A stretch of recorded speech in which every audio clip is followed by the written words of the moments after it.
Quelle place pour la tradition hébraïque dans le système juridique marocain? Le débat était aujourd'hui au cœur d'une rencontre tenue au Centre d'études et de recherche sur le droit hébraïque au Maroc. Le centre tout fraîchement ouvert prend ses quartiers à Beit Dakira au lieu de l'histoire judéo-musulmane d'Essaouira qui avait été inaugurée en janvier 2020 par Sa Majesté le roi Mohamed VI. Amina Allam, Mu'tasim Billah al-Bouazaoui, Maryam El-Messi. Le droit hébraïque, une discipline enracinée dans l'ordre juridique marocain. La tradition se perpétue encore aujourd'hui. C'est à Beit Dakira, au lieu mémoriel, qu'elle se révèle au grand jour, sous la houlette du Centre d'études et de recherche sur le droit hébraïque. Il nous offre un cadre de collaboration qui va nous permettre de mieux connaître les juridictions rabbiniques au Maroc, de mieux connaître et d'étudier la jurisprudence hébraïque et surtout d'essayer ensemble de codifier le droit hébraïque marocain. Et notre ambition est également de créer un musée des documents et des décisions rendues pendant des années par les tribunaux rabbiniques au Maroc. Depuis Beit Dakira, c'est tout un pan de notre histoire qui reprend vie. Une remémoration de la singularité du statut personnel juif, longtemps préservé par le droit national marocain. Les juifs comparaissaient devant 17 tribunaux du royaume, dans le total respect de leurs droits.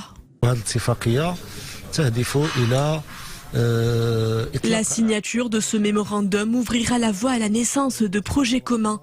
Nous allons œuvrer à conserver le patrimoine juridique hébraïque au Maroc avec un archivage numérique de toute la documentation afférente. Une documentation soigneusement préservée au sein de Beit Dakira. Le séminaire était l'occasion d'approcher ce précieux arsenal du droit hébraïque et d'évoquer la symbolique que revêt ce haut lieu de mémoire judéo-marocaine, de cultures intimement liées à l'image du Maroc pluriel. Ce centre devrait encourager notamment des études de recherche sur l'évolution du système juridique hébraïque et sur la place du droit hébraïque dans le système juridique marocain. Alors comment le nouveau centre va-t-il procéder? Quels sont les moyens de recherche dont il dispose? Nous avons avec nous en direct d'Essaouira le président fondateur du Centre d'études et de recherche sur le droit hébraïque, Abdallah Ouziten. Bonsoir. C'est un nouvel outil de valorisation de la recherche universitaire et là je parle bien entendu du centre. Alors expliquez-nous comment.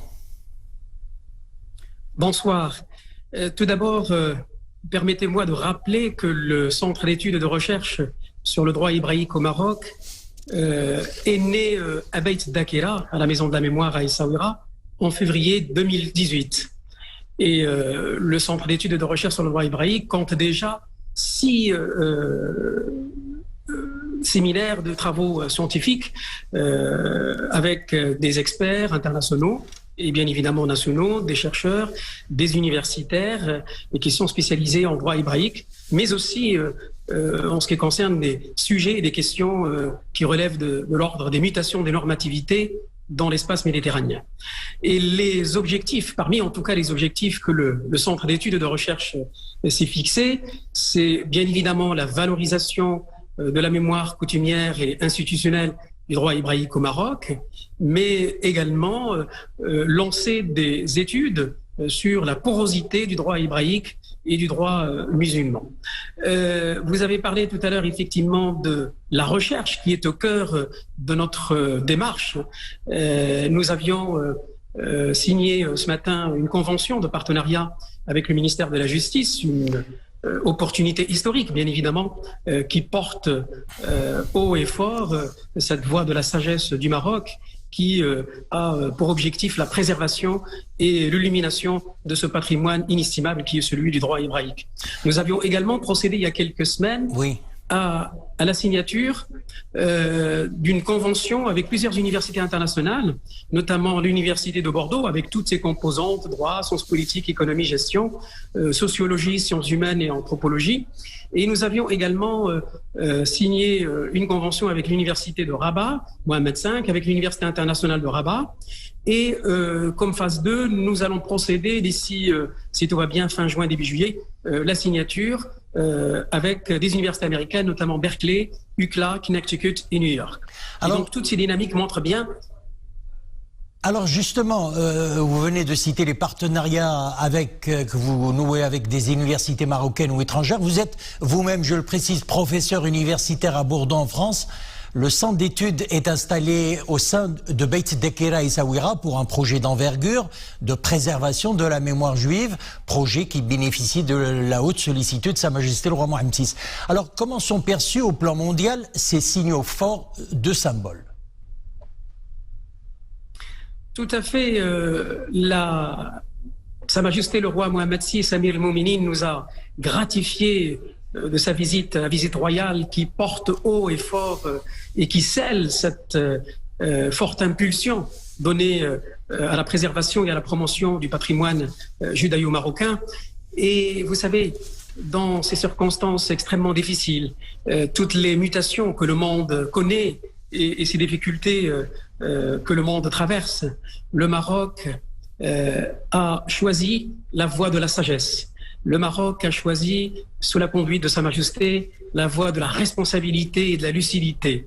Et ce message, bien évidemment, au-delà de l'aspect technique et juridique sur le droit hébraïque, c'est un message de paix que le Maroc lance au monde entier pour dire que tout est possible dans ce royaume qui est ouvert au monde, où toutes les sensibilités ont leur place. Aucune sensibilité n'est exclue et aucune sensibilité n'est marginalisée. Et bien évidemment, cette démarche, notre démarche, dans la compréhension du monde, qui, je le répète encore une fois, n'est pas facile, c'est une période extrêmement difficile, notre démarche de compréhension du monde est une démarche qui ne sépare pas l'exercice spirituel de la construction conceptuelle des choses. Et je le répète encore une fois, cette sagesse marocaine et cette lucidité et cette responsabilité donnent de la force pour dire au monde entier que le Maroc est un acteur incontournable de la paix, qu'il s'agisse de la région ou même au-delà de la Méditerranée. Abdallah Ouziten, merci d'avoir répondu à nos questions.